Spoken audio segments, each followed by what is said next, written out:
Class 10-এর third chapter বংশগতি এবং কয়েকটি সাধারণ জিনগত রোগের দ্বিতীয় ভাগে যদি আজকে আসি, সাঁতরা পাবলিশার্সের বইয়ের পেজ নাম্বার 77 অবধি গতদিন হয়েছিল। এরপরে আমরা যাব মটর গাছের উপর মেন্ডেলের কাজ। এখন বংশগতি সংক্রান্ত যে পরীক্ষা নিরীক্ষাগুলো বিজ্ঞানী গ্রেগর জোহান মেন্ডেল করেছিলেন, সেগুলোর বেশিরভাগটাই মটর গাছের উপরে করেছিলেন। এখন তার পরীক্ষালব্ধ ফলগুলো তিনি উপস্থাপন করেছিলেন এবং তার থেকে কতকগুলো সূত্র তিনি পেয়েছিলেন। ওনার ওই বংশগতির উপর সূত্র এবং তথ্য বা তত্ত্বগুলোকে একত্রে মেন্ডেলবাদ বলা হয়, যদি এটা আমরা আগের দিন জেনেছি। এবারে আমরা যদি পেজ নাম্বার 78-এ যাই, সেখানে আছে দেখ মেন্ডেলের সাফল্য লাভের কারণ। তো মেন্ডেল কেন সফল হয়েছিলেন সেই সম্পর্কে কিছু কারণ লেখা আছে। তো কারণগুলো কি কি? মেন্ডেল যে পরীক্ষাগুলো করেছিলেন সেগুলো একজোড়া বা দুজোড়া বৈশিষ্ট্য, চারিত্রিক বৈশিষ্ট্য নিয়ে তিনি পরীক্ষাগুলো করেছিলেন, ফলে সহজে সফল হয়েছিলেন। মেন্ডেলের প্রত্যেকটা পরীক্ষালব্ধ ফলাফল অন্ততপক্ষে কয়েকটা বংশ, অর্থাৎ 3টে বা 4টে বংশ পর্যন্ত তিনি পরীক্ষা করেছিলেন এবং সেগুলো লিপিবদ্ধ করেছিলেন। মেন্ডেল যে পরীক্ষাগুলো করেছিলেন সেগুলো স্ট্যাটিস্টিক্যালি রিপ্রেজেন্ট করেছিলেন বা উপস্থাপন করেছিলেন। মেন্ডেল তার পরীক্ষালব্ধ ফলাফলগুলো লিপিবদ্ধ করেছিলেন এবং সংকরায়নে পরীক্ষার জন্য প্রাথমিকভাবে যেসব উদ্ভিদ নির্বাচন করেছিলেন সবগুলোই বিশুদ্ধ চারিত্রিক বৈশিষ্ট্য সম্পন্ন ছিল। ফলে তিনি সফল হয়েছিলেন বা তার সাফল্য লাভের কারণ হচ্ছে এইগুলো। এটা আসে মাধ্যমিকের কোশ্চেনে 2 নম্বরের জন্য এসে থাকে, এটাও করতে হবে। আচ্ছা, উপরে একটা ইমাস্কুলেশন বলে কথা রয়েছে। ইমাস্কুলেশনটা কি? মেন্ডেল যখন এই সংকরায়ন করেছিলেন মটর গাছের উপরে, মটর গাছটা উভলিঙ্গ ছিল। উভলিঙ্গ বলতে অর্থাৎ মটর গাছের মধ্যে পুংকেশর চক্র এবং গর্ভকেশর চক্র এই দুটোই ছিল। তো এটাকে যদি ইতর পরাগযোগ করতে হয় বা দুটো উদ্ভিদের মধ্যে যদি ইতর পরাগযোগ করতে হয়, তাহলে কি করতে হয়? একটাকে পুংপুষ্প এবং একটাকে স্ত্রী পুষ্প করতে হয়। সেই জন্য উনি কি করেছিলেন, ওই পুষ্পগুলো থেকে পুংকেশরগুলোকে বাদ দিয়ে দিয়েছিলেন। তাহলে পুংকেশর যদি বাদ হয়ে যায়, সেই উভলিঙ্গ পুষ্পটা স্ত্রী পুষ্পে পরিণত হয়। ফুলগুলো থেকে পরাগধানীগুলোকে কেটে বাদ দেওয়া হয়। এটাকে ইমাস্কুলেশন বলা হয়। যদিও প্ল্যান্ট ব্রিডিংয়ের ক্ষেত্রে এখনও কিন্তু এই রকম পদ্ধতি বা টেকনিক নেওয়া হয়ে থাকে, অর্থাৎ ইমাস্কুলেশন করা হয়ে থাকে প্ল্যান্ট ব্রিডিংয়ের বিভিন্ন পরীক্ষার ক্ষেত্রে। যাই হোক, এবারে মেন্ডেল যে বিপরীত বৈশিষ্ট্যগুলো নিয়েছে, আমরা কথা প্রসঙ্গে লম্বা বেটে এটা অনেকবারই জেনে এসছি, শুনে এসছি। তো এরপরে আরও যে বৈশিষ্ট্য তিনি নিয়েছিলেন পরীক্ষার জন্য সেগুলো কি কি একবার দেখে নেব। 7 জোড়া বিপরীত বৈশিষ্ট্য, 7 জোড়া বিপরীত বৈশিষ্ট্য নিয়েছিলেন।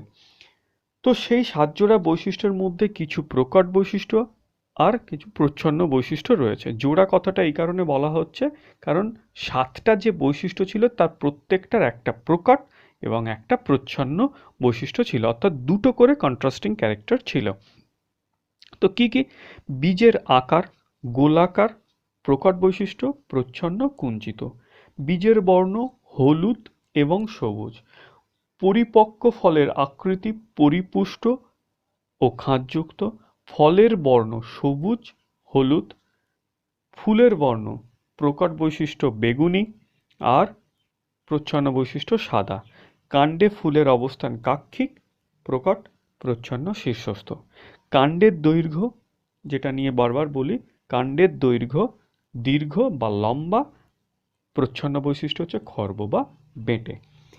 এই 7 জোড়া বিপরীত বৈশিষ্ট্য কিন্তু খুব খুব ইম্পর্টেন্ট।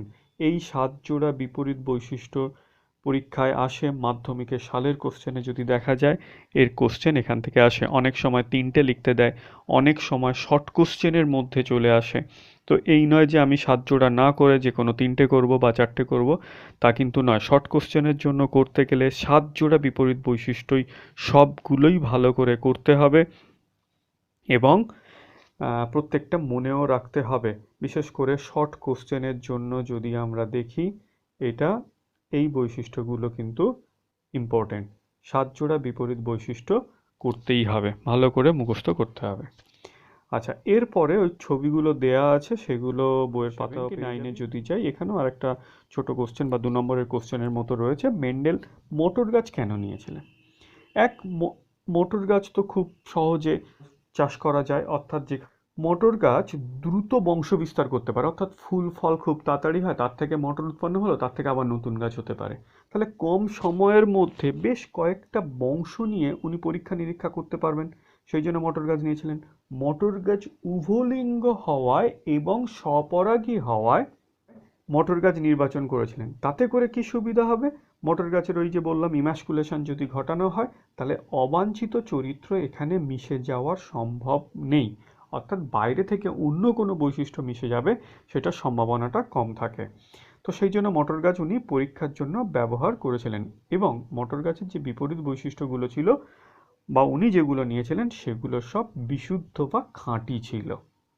ঠিক আছে, এটুকু করতে হবে। এরপরে আসবো আমি মেন্ডেলের পরীক্ষা এবং মেন্ডেলের সূত্র। আজকের যেটুকু দেখব সেটা হচ্ছে মেন্ডেলের এক সংকর জনন পরীক্ষা। যদি আমরা এই এক সংকর জনন এবং দ্বিসংকর জনন পরীক্ষাটা সব থেকে ভালো করে বুঝি, তাহলে কোথাও কোনো এইরকম ক্রস বা চেকার বোর্ড কোথাও আটকাবে না। অতএব মটর গাছের উপরে এক সংকর জনন এবং দ্বিসংকর জনন, এই দুটো পরীক্ষা ভালো করে আগে জানতে হবে এবং বুঝতে হবে। প্রথমে যেটা আসছি, এক সংকর জনন পরীক্ষা কাকে বলবো না, যখন একজোড়া বিপরীত বৈশিষ্ট্য নিয়ে মটর গাছের মধ্যে সংকরায়ন ঘটানো হয়েছে, তখন সেটাকে বলা হয়েছে এক সংকর জনন। অর্থাৎ একজোড়া বিপরীত চারিত্রিক বৈশিষ্ট্য সম্পন্ন একই প্রজাতির দুটো জীবের মধ্যে সংকরায়ন ঘটানোটাকে বলা হয় এক সংকর জনন বা মনোহাইব্রিড ক্রস বলে। এক সংকর জনন পরীক্ষার জন্য বিশুদ্ধ লম্বা ও বিশুদ্ধ বেঁটে বা খর্ব মটর গাছ নেওয়া হয়েছে। এখন আমরা বিশুদ্ধ লম্বা এবং বিশুদ্ধ বেঁটে এই ব্যাপারটা কিন্তু আগের দিন জেনে গেছি, অর্থাৎ বিশুদ্ধ বা খাঁটি কাদের বলবো আর সংকর কাদের বলবো এটা জেনে গেছি। যখন হোমোজাইগাস থাকবে, অর্থাৎ ক্যাপিটাল টি বা স্মল টি এরকম যখন থাকবে, তখন আমরা কি বলবো? বিশুদ্ধ। আর যদি ক্যাপিটাল টি স্মল টি থাকতো, তখন তাদেরকে আমরা কি বলতাম? সংকর। এখানে এই যে ক্যাপিটাল টি বিশুদ্ধ লম্বা মটর গাছ, স্মল টি বিশুদ্ধ খর্ব মটর গাছ।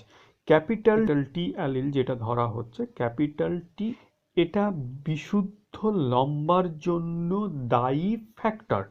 এখানে একটা জিনিস জেনে রাখতে হবে, মেন্ডেল যখন পরীক্ষা করেছিলেন তখন জিন আবিষ্কার হয়নি, অতএব মেন্ডেল তখন কিন্তু এটাকে জিন বলেননি। মেন্ডেল এটাকে কি বলেছিলেন? ফ্যাক্টর। অর্থাৎ লম্বা বৈশিষ্ট্যের জন্য দায়ী ফ্যাক্টর হচ্ছে ক্যাপিটাল টি, আর খর্ব বৈশিষ্ট্যের জন্য দায়ী ফ্যাক্টর হচ্ছে স্মল টি। তাহলে বিশুদ্ধ লম্বা মটর গাছের অ্যালিল কি হবে? Capital T. আর বিশুদ্ধ খর্ব মটর গাছের অ্যালিল কি হবে? Small tea. ঠিক আছে, এবারে আমি বোর্ডে যাচ্ছি, সেখানে এই পরীক্ষাটা করে দেখাচ্ছি। এক সংকর জনন পরীক্ষা। মেন্ডেলের এক সংকর জনন পরীক্ষায় উনি বিশুদ্ধ লম্বা মটর গাছ আর বিশুদ্ধ খর্ব মটর গাছ নিয়েছিলেন। এবারে এই যে পরীক্ষার ক্ষেত্রে আমরা ধরে নেব বিশুদ্ধ লম্বা মটর গাছের জন্য দায়ী ফ্যাক্টর ক্যাপিটাল টি, আর বিশুদ্ধ খর্ব মটর গাছের জন্য দায়ী ফ্যাক্টর স্মল টি। তাহলে ক্যাপিটাল টি ধরবো প্রকট বৈশিষ্ট্যের জন্য দায়ী ফ্যাক্টর, আর স্মল টি ধরবো খর্ব বৈশিষ্ট্যের জন্য দায়ী ফ্যাক্টর। এখানে প্রকট হচ্ছে লম্বা বৈশিষ্ট্য, প্রচ্ছন্ন হচ্ছে খর্ব বৈশিষ্ট্য। তাহলে ক্যাপিটাল টি স্মল টির ওপরে প্রকট। তাহলে বিশুদ্ধ লম্বা মোটর গাছের অ্যালিল কি হবে? Capital T. আর বিশুদ্ধ খর্ব মোটর গাছের অ্যালিল হবে স্মল টি। কারণ অ্যালিলে আমরা কি বলেছিলাম, যে সমস্ত ক্রোমোজোমের একই লোকাসে অবস্থিত যুগ্ম জিনের রূপভেদকে, অর্থাৎ জিনের দুটো রূপভেদকে আমরা অ্যালিল বলেছিলাম। তাহলে এক্ষেত্রে ক্যাপিটাল টি যদি লম্বা বৈশিষ্ট্যের জন্য দায়ী ফ্যাক্টর হয়, তাহলে লম্বা মোটর গাছের অ্যালিল হবে ক্যাপিটাল টি, সর্ববৈশিষ্ট্য সম্পন্ন মোটর গাছের অ্যালিল হবে স্মল টি। তাহলে আমরা এখানে কি লিখব? বিশুদ্ধ লম্বা মোটর গাছের অ্যালিল ক্যাপিটাল টি, আর বিশুদ্ধ খর্ব মোটর গাছের অ্যালিল হলো স্মল টি। এবারে এখানে সংকারায়ন করতে গেলে সব সময় সংকারায়নের চিহ্ন, ক্রস চিহ্ন এখানে কিন্তু দিতে হবে। এটা না দিলে কিন্তু ভুল হবে। ক্রস চিহ্ন দিলাম। এবারে বলেছিলাম কি, সব সময় সংকারায়ন একটা পুরুষ বা পুংয়ের সাথে স্ত্রী, অর্থাৎ এখানে একটা পুং চিহ্ন দেব আর এখানে একটা স্ত্রী চিহ্ন দেব। ঠিক আছে? পুং চিহ্ন গোল দিয়ে ওপরে একটা বর্ষার ছবি বা তীর চিহ্ন থাকবে, আর এখানে গোল দিয়ে নিচে যোগ চিহ্ন, সেটা হচ্ছে স্ত্রী চিহ্ন। এটা কোন জনু সেটাও লিখতে হবে। এটা পেরেন্টাল জনু বা পি জনু, বা আমরা জনিত্রী জনু যেটাকে বলি। তাহলে বিশুদ্ধ লম্বা মোটর গাছ ক্যাপিটাল টি, তার সাথে বিশুদ্ধ খর্ব মোটর গাছ স্মল টি, এদের সংকরায়ন ঘটানো হচ্ছে। এবারে সংকরায়ন ঘটাতে গেলে কি করতে হয়? গ্যামেট তৈরি করতে হয়। অর্থাৎ মিলন কার মধ্যে হয়? গ্যামেটের মধ্যে হয়। এখানে গ্যামেট হলে কি হবে? ক্যাপিটাল টি আর ক্যাপিটাল টি হবে, এখানে পার্থক্য কিছু নেই। এখানে হবে স্মল টি। বারবার বলেছিলাম, গ্যামেট হতে গেলে দুটো ভিন্ন ভিন্ন ক্রোমোজোমের মধ্যে এই দুটো ফ্যাক্টর রয়েছে, কারণ অ্যালিল দুটো সমস্ত ক্রোমোজোমের মধ্যে থাকে। একটা যদি সমস্ত ক্রোমোজোম এখানে আঁকি, দেখ এখানে যদি একটা সমস্ত ক্রোমোজোম এঁকে থাকি, এই একটা সমস্ত ক্রোমোজোম, এই লোকাসে যদি ক্যাপিটাল টি জিন থাকে, এই লোকাসেও ক্যাপিটাল টি জিন থাকবে। এবারে যখন গ্যামেট হয় অর্ধ সংখ্যক ক্রোমোজোম বিশিষ্ট হয়ে থাকে, তখন কি হয়? একটা মেরুতে এই ক্রোমোজোমটা চলে যাবে, আর একটা মেরুতে এই ক্রোমোজোম চলে যাবে, ফলে টি, ক্যাপিটাল টি আলাদা হয়ে যাবে, অর্ধেক হয়ে যায়। তো সেক্ষেত্রে এখানে গ্যামেট যখন হবে ক্যাপিটাল টি, আর ওদিকে হবে স্মল টি। এইবারে দুটো গ্যামেটের মিলন হবে ক্যাপিটাল টি স্মল টি, যার সাথেই যার হোক না কেন সব সময় হবে ক্যাপিটাল টি স্মল টি। তাহলে এরা হলো কি? অপত্য জনু। কোন অপত্য জনু? প্রথম অপত্য জনু, প্রথম বংশে, ফার্স্ট জেনারেশন। সেই জন্য এটাকে লেখা হয় F1 জনু। এগুলো সব উল্লেখ করতে হয়। F1 জনু, প্রথম অপত্য বংশে ক্যাপিটাল টি স্মল টি। বলেছিলাম, যদি ক্যাপিটাল টি প্রকট জিন হয়, স্মল টি যদি প্রচ্ছন্ন জিন হয়, তাহলে সব সময় প্রকট জিনের বৈশিষ্ট্য প্রকাশ হবে, প্রচ্ছন্ন জিনের বৈশিষ্ট্য প্রকাশিত হবে না। সেক্ষেত্রে এই মোটর গাছটি কি হবে? লম্বা মোটর গাছ হবে। লম্বা মোটর গাছ হবে। এইবারে এই যে লম্বা মোটর গাছ হলো, সে কি আর বিশুদ্ধ রয়েছে? ক্যাপিটাল টি বিশুদ্ধ, স্মল টি বিশুদ্ধ, হোমোজাইগাস। কিন্তু এখানে কি দেখছি? ক্যাপিটাল টি আর স্মল টি চলে এসছে হেটেরোজাইগাস। তাহলে হেটেরোজাইগাস যদি হয়, তাহলে এই মোটর গাছটা কিরকম হবে? সংকর মোটর গাছ হবে। কিরকম মোটর গাছ? সংকর মোটর গাছ। অর্থাৎ প্রথম অপত্য বংশে যা মোটর গাছ উৎপন্ন হবে, তারা প্রত্যেকে সংকর লম্বা মোটর গাছ হবে। এই নয় যে এখান থেকে একটাই মোটর গাছ হবে। দুটো গাছের মিলনের ফলে যে মোটরগুলো উৎপন্ন হবে, একটা ফল হবে না, তার মধ্যে একটাই বীজ থাকবে না, অনেক ফল হবে, অনেক তার মধ্যে মোটর বীজ থাকবে, তার থেকে অনেক গাছ হবে, প্রত্যেকটা গাছই কিন্তু সংকর লম্বা মোটর গাছ হবে। তাহলে প্রথম অপত্য বংশে আমরা কি দেখলাম? সংকর লম্বা মোটর গাছ হলো। এইবারে এই যে সংকর লম্বা মোটর গাছগুলো উৎপন্ন হলো, এই দুটো সংকর লম্বা মোটর গাছের মধ্যে আবার মিলন ঘটানো হবে। এই রকম দুটো সংকর লম্বা মোটর গাছ নেওয়া হবে, তাদের মধ্যে সংকরায়ন ঘটানো হবে, অথবা এদের মধ্যে স্বনিষেক ঘটানো হবে। অসুবিধার কিচ্ছু নেই, কারণ মটর গাছ উভলিঙ্গ হওয়ায় এখানে স্বপরাগযোগ ঘটানো যায়। তাহলে বিশুদ্ধ লম্বা মটর গাছের মধ্যে যদি স্বপরাগযোগ ঘটানো হয় কি ঘটবে? স্বপরাগযোগ। ঠিক আছে। আচ্ছা, এবারে বোর্ডটা আমি মুছবো। এই বোর্ডটা, কারণ তার জায়গা নেই, আমাকে আবার উপরে লিখতে হবে বোর্ড। আমরা দেখলাম যে প্রথম অপত্য বংশে যে মটর গাছগুলো উৎপন্ন হলো তারা সবাই সংকর লম্বা ছিল, ক্যাপিটাল টি স্মল টি, যাদের জেনোটাইপ। এই রকম মটর গাছগুলোর মধ্যে স্বসংকরায়ন ঘটানো হচ্ছে, অর্থাৎ capital T small T cross capital T small T. সেক্ষেত্রে কি হবে?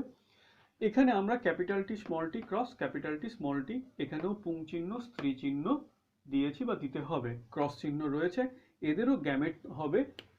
তো সেক্ষেত্রে কি হবে? গ্যামেটগুলো ওই যে দুটো ভিন্ন ভিন্ন ক্রোমোজোমে রয়েছে, সমস্ত ক্রোমোজোমে এক একটা ক্রোমোজোমের মধ্যে এক এক রকমের জিন চলে যাবে বা ফ্যাক্টর চলে যাবে। সেক্ষেত্রে কি হবে? এখানে যে গ্যামেটটা হবে ক্যাপিটাল টি একটা গ্যামেট, স্মল টি একটা গ্যামেট, এখানে হবে ক্যাপিটাল টি, এখানে হবে স্মল টি। যদিও আমি একটা কথা বললাম, গ্যামেট একটা হয় না, অসংখ্য হয়। তো ক্যাপিটাল টি আর স্মল টি একটা বলতে এখানে একটা প্রকার। তো এরকম গ্যামেট উৎপন্ন হলো। এবারে পুং গ্যামেট, এরা এরা স্ত্রী গ্যামেট, পুং গ্যামেট স্ত্রী গ্যামেটের মধ্যে মিলন হবে। সেক্ষেত্রে মিলন কি হতে পারে? ক্যাপিটাল টির সাথে এই দুটো গ্যামেটের মিলন হতে পারতো এইটার সাথে এই গ্যামেটটা ক্যাপিটাল টি স্মল টি, হতে পারতো এটার সাথে এটা ক্যাপিটাল টি স্মল টি, হতে পারতো স্মল টির সাথে স্মল টি, অর্থাৎ এরা তাহলে কোন বংশ? দ্বিতীয় অপত্য বংশ বা সেকেন্ড জেনারেশন F2 জনু বলে লিখবো, F2 জনু বলে লিখবো। এক্ষেত্রে আমরা দেখছি 25% হয়েছে বিশুদ্ধ লম্বা, 50% হয়েছে সংকর লম্বা, আর 25% হয়েছে বিশুদ্ধ খর্ব। তাহলে capital T small T cross capital T small T যখন করলাম, সেখানে দু রকমের গ্যামেট পেলাম, ক্যাপিটাল টি স্মল টি, দুটোর ক্ষেত্রেই তাদের যখন মিলন হবে, সমস্ত রকম কম্বিনেশনে মিলন হতে পারে, সেই মিলনে উৎপন্ন হবে 25% বিশুদ্ধ লম্বা, 50% সংকর লম্বা, আর 25% হচ্ছে বিশুদ্ধ খর্ব মটর গাছ, যারা দ্বিতীয় অপত্য বংশ বা F2 জনু। এবারে আমরা চলে যাব এটা চেকার বোর্ডের দিকে। এখানেও আমাকে একবার বোর্ডটা, এবার আসছি আমরা চেকার বোর্ডের দিকে। ঠিক আছে, চেকার বোর্ডের দিকে চলে আসছি। দেখ, এবারে চেকার বোর্ড যদি আমরা দেখি, কি দেখবো? এরকম ওপরে চেকার বোর্ড কথাটাও লিখবে। চেকার বোর্ডটা এইভাবে আঁকবি, যেহেতু চারটে ঘর, অসুবিধা আর কিছু নেই, ওপরে বাদ রাখবি, রেখে তারপর সেটা ঘিরে দিস, সুবিধা হবে। এখানে দাগটা এরকম যাবে, এদিকের বোঝানো হচ্ছে পুং গ্যামেটের জন্য, এদিকে স্ত্রী গ্যামেট, বা উল্টোটাও হতে পারে। দাগটা এরকম দেওয়ার চেষ্টা করিস। তো এখানে পুং চিহ্ন দিয়ে দে, এখানে স্ত্রী চিহ্ন। আমাদের গ্যামেট একই রকম ছিল, পুং গ্যামেট স্ত্রী গ্যামেট, তো সেক্ষেত্রে অসুবিধা হওয়ার কিছু নেই। এখানে ক্যাপিটাল টি লিখলাম, এখানে স্মল টি লিখলাম, এখানে ক্যাপিটাল টি, এখানে স্মল টি।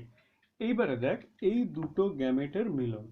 তো এই ঘরটা হচ্ছে তার সোজা যে গ্যামেট, এদিকে যে সোজা গ্যামেট, তাহলে এখানে কি আছে? সোজা ক্যাপিটাল টি, এদিকে স্মল ক্যাপিটাল টি, তাহলে এই ঘরটা হবে ক্যাপিটাল টি ক্যাপিটাল টি। এই ঘরটা দেখ, এদিকে সোজা স্মল টি রয়েছে, এদিকে সোজা দেখ ক্যাপিটাল টি রয়েছে, তাহলে ক্যাপিটাল টি স্মল টি।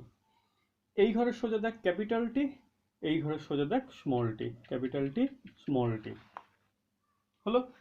এই ঘরে দেখ স্মল টি স্মল টি, তাহলে এটা হলো স্মল টি স্মল টি। তাহলে এটা কি হলো? বিশুদ্ধ লম্বা মটর গাছ। এটা শঙ্কর, সংক্ষেপে লিখছি লম্বা মটর গাছ।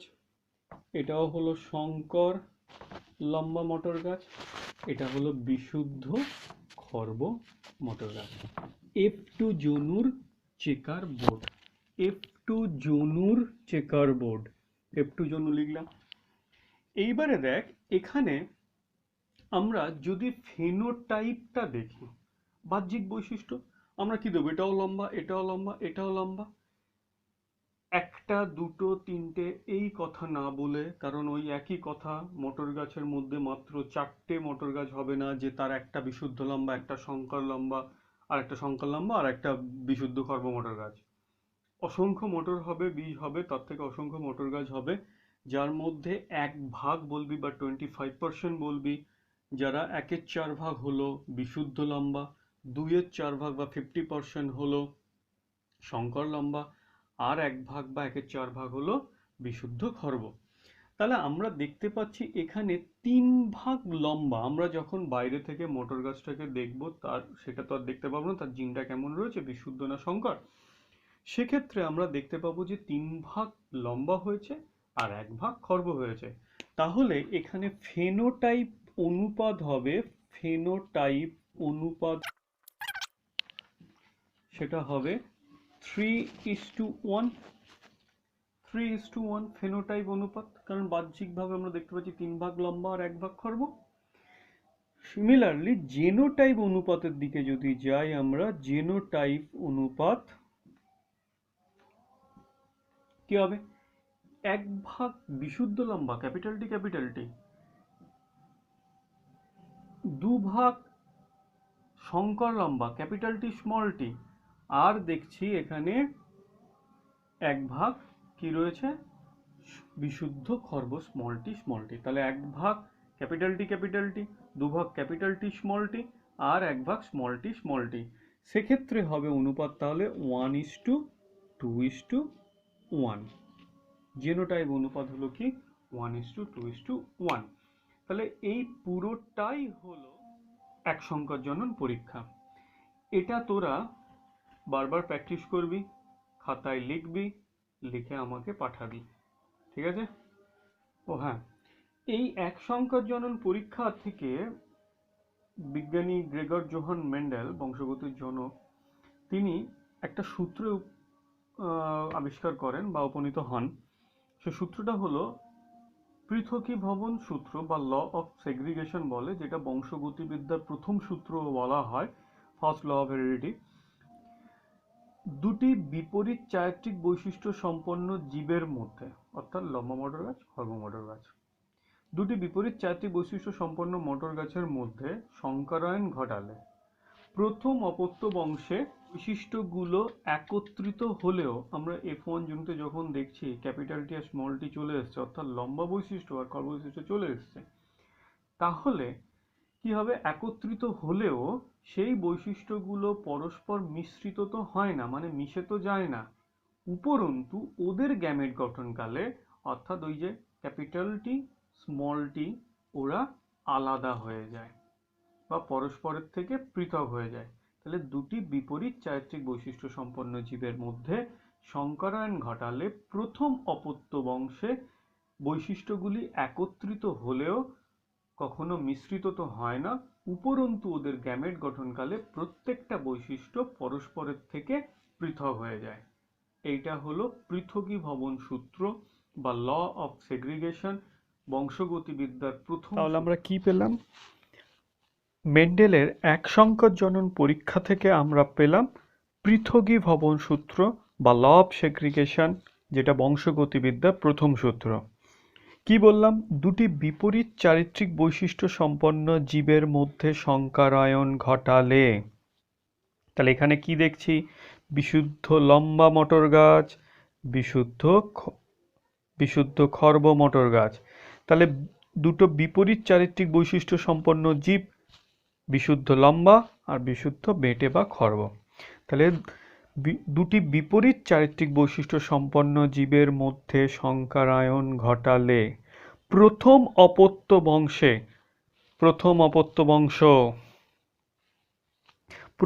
অপত্য বংশে বৈশিষ্ট্যগুলি একত্রিত হলেও, অর্থাৎ দেখ এখানে ক্যাপিটাল টি এসছে, স্মল টি এসছে, তাই তো? বিপরীত বৈশিষ্ট্যগুলো একত্রিত হলেও বৈশিষ্ট্যগুলো পরস্পর মিশ্রিত তো হয় না, মিশে তো যায় না, উপরন্তু উহাদের গ্যামেট গঠনকালে পরস্পর হতে পৃথক হয়ে যায়। তাহলে ওদের গ্যামেট গঠন যদি যাই, দেখব দেখ এখানে capital T small T cross capital T small টিতে যে দুটো গ্যামেট এখানে উৎপন্ন হয়েছে সেটা কি ক্যাপিটাল টি এবং স্মল টি আলাদা হলো? হয়েছে, ক্যাপিটাল টি স্মল টি। তাহলে প্রথম অপত্য বংশে বৈশিষ্ট্যগুলো একত্রিত হলেও উহারা মিশ্রিত তো হয় না, উপরন্তু উহাদের গ্যামেট গঠনকালে পরস্পর হতে পৃথক হয়ে যায়।